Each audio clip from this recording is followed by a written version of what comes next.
নমস্কার বন্ধুরা, welcome back to my channel. আজকে আমি ভিন্ন ধরনের একটা চা তৈরি করব, আর সেটা তৈরি করব গোলাপের পাপড়ি দিয়ে। তো চাটা খেতে ভীষণ টেস্টি হয়, আর সবথেকে বড় জিনিস এটা ভীষণ হেলদি, কারণ এটা আমাদের স্কিন আর হেয়ারের ভীষণ ভালো রাখে। আর তার সাথে সাথে ক্যাফিন ফ্রি। তার জন্য আমি কি করলাম, একটা পাত্র নিয়ে একটা একটা করে গোলাপের পাপড়ি আমি বেছে নিলাম, নিয়ে ওই পাত্রের মধ্যে রাখলাম।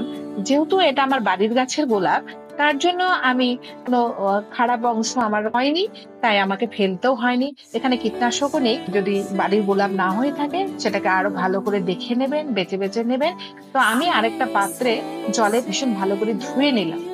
এই ধুয়ে নেওয়ার পরে আবার আরেকটা পাত্রে আমি সেই গোলাপের পাপড়িগুলোকে অল্প অল্প করে মানে ছেঁকে ছেঁকে তুলে নিলাম।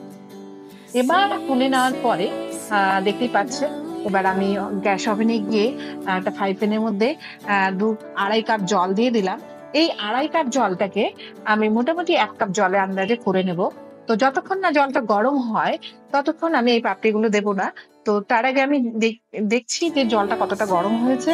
হ্যাঁ, এবার গরম হয়ে গেছে। আমি গোলাপের পাপড়িগুলো অল্প অল্প অল্প করে ছেড়ে দিলাম। এবার ভালো করে চামচ দিয়ে নেড়ে নিলাম। তো এখন আমাকে এটাকে ফুটতে দিতে হবে, সময় দিতে হবে, কারণ গোলাপের পাপড়িগুলো যেন সেদ্ধ হয়ে যায়। তো যতক্ষণ না সেদ্ধ হয়, ততক্ষণ আমি গোলাপটাকে ভালো করে ফোটাচ্ছি। তো এই গোলাপের যেটা সব থেকে বড় জিনিস, আমাদের এই গোলাপের মধ্যে ক্যাফিন নেই, যেটা আমাদের খেতে মানে কোনো রকম ক্ষতিকারক নয়, যেটা আমাদের উপকার করে শরীরকে। তো এখানে আপনারা যারা চিনি স্বাদের জন্য চিনি দিতে পারবেন, কিন্তু আমি এখানে চিনিটা আমি ব্যবহার করিনি, কারণ আমার চিনিটাকে বেশি ভালো লাগে না, আর আমি চিনিটাকে বেশি প্রায়োরিটি দিই না। তো আস্তে আস্তে আমার গোলাপের সেদ্ধ হয়ে যাচ্ছে পাতাগুলো। এখন আমি ভালো করে নেড়ে নেব। নেড়ে টেড়ে নিয়ে তারপরে দেখবো, দেখুন আপনারা, গোলাপের পাতার কালার কিছুটা আসছে। এবার আমার গোলাপের পাপড়িগুলো সেদ্ধ হয়ে গেছে। গ্যাসটা বন্ধ করে আমি নামিয়ে নিয়েছি। এবার আমি ছেঁকে নিলাম। আপনারা না চাইলে নাও ছাঁকতে পারেন। তো যেটা আমি করব, এবার আপনি দেখতে পাচ্ছেন আমার চায়ের কালারটা কিরকম এসছে। তো এখানে একটা আমার জাদু হবে। এই জাদুর জন্য যেটা দরকার আমার, সেটা হলো লেবু। দেখুন, এই যে লেবুটা এখানে রাখলাম।